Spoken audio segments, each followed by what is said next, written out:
time to let old things die. Let it all die.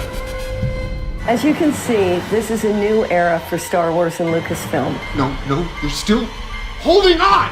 Let go! Nerderotic.com. 10 quote-unquote new shows were announced yesterday. There was a almost 4-hour presentation. And in the beginning, they had to run a disclaimer, which I thought was the funniest thing. Because when I was watching these shows being announced, I was thinking the exact same thing everyone else here was thinking. How many of these are actually going to see the light of day? How many of these were repurposed projects that were maybe on the fence or were already in production, like Lando, The Bad Batch? And how many of these projects were motivated by identity politics? What happened over the summer?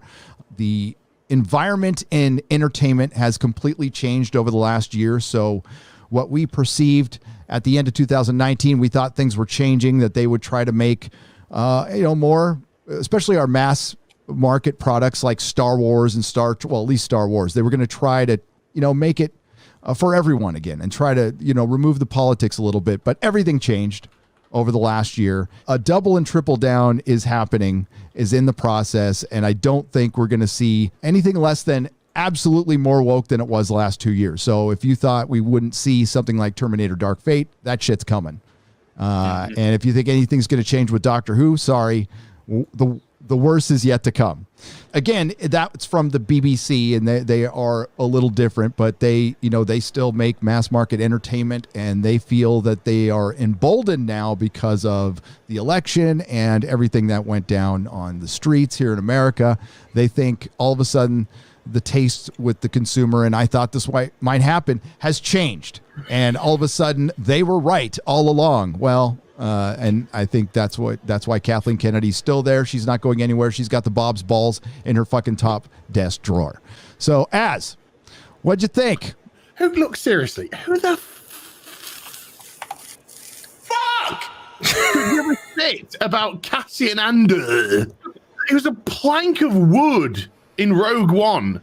Yeah. They've got the sets, the filming, Yeah. So that one's an absolute 100% go. It was great to see the Ahsoka one at least, because that just means Disney just like, shut up, you stupid crying people on Twitter. We got shit to make.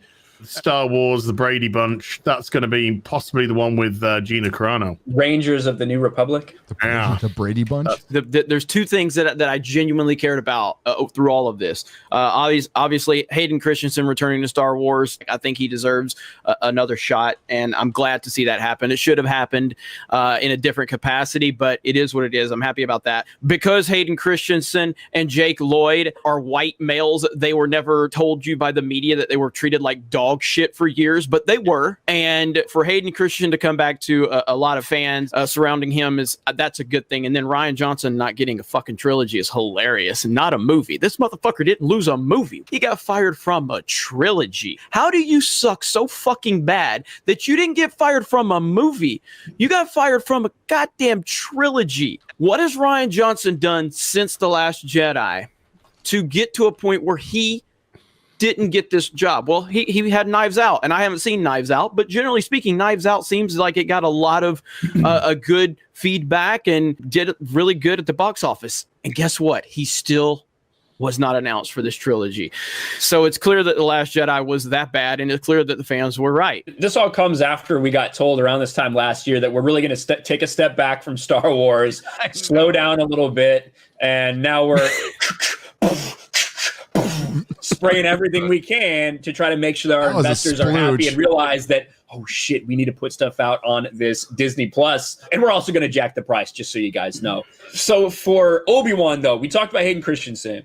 I like Jeremy. I'm excited that he's back. I think he got a bad rap. However, you've already heard it from Kathleen Kennedy in the 2 paragraphs she said about this, and from Ewan McGregor. This will be the rematch of the century.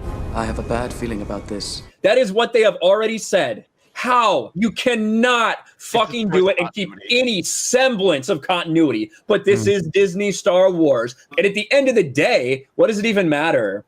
Obi-Wan Kenobi, his fucking mission in life is to protect Luke Skywalker, who is fucking irrelevant in Disney canon. What does it matter? Anakin's not the chosen one anymore. Rey is. You're going to get the fees a little bit by seeing Ewan McGregor and Hayden Christensen again. But at the same time, I think that is a disaster waiting to happen for canon, regardless of the casting. They gave a time frame. They announced one movie, right, with Patty Jenkins, and I tweeted out that she was very smart to get that locked down before Wonder Woman came out. Didn't Taika Waititi also get a Star Wars movie, or was it a show? It was a show. It's a movie. We had known about that one as It's well. in pre-production at this point. I'm saying though, it got officially announced, or it didn't. Which one is it? Was it Untitled? Yeah, I didn't. They don't have anything for it. He's hard at work writing scripts. Okay. I'm not a Star Wars fan anymore. I've made it no secret of it, but I'm going to chronicle its demise. People want to talk about it. I want to talk about it. I cover pop culture. I used to really be into music. I used to work at record stores and stuff, and we'd bitch about the stadium bands and the sellout bands, but we still watched them, and we still, still, it was still fun to talk about. It was our sports. It's our sports. But yeah, if you want to put your attention, if you're really done with fucking Star Wars, be done. I mean, that's fine. I get it. And a lot of people are. And a lot of normies are walking away. And what you have is normie nip. They got the Baby Yoda out there, and they just threw everything out. And Disney can afford to take these chances right now because they're living off investor money and a $5 billion loan. It might be more than that. I don't know. And until that runs out, that's when you'll start. Because right now they went out there like, man, Disney's doing fucking great. Awesome. I mean, none of our parks are open and we don't have a movie theater to put any of these movies in, but we're doing awesome. Direct to consumer. And we all know Disney Plus is not going to be profitable for 5 years. So they can have it's not going to last forever. And it's not. It's not. If you like what I do here, please consider subscribing to the channel and liking and sharing the videos. It really does help. And if you did this with your favorite YouTuber as well, I'm sure they would appreciate it as much as I do.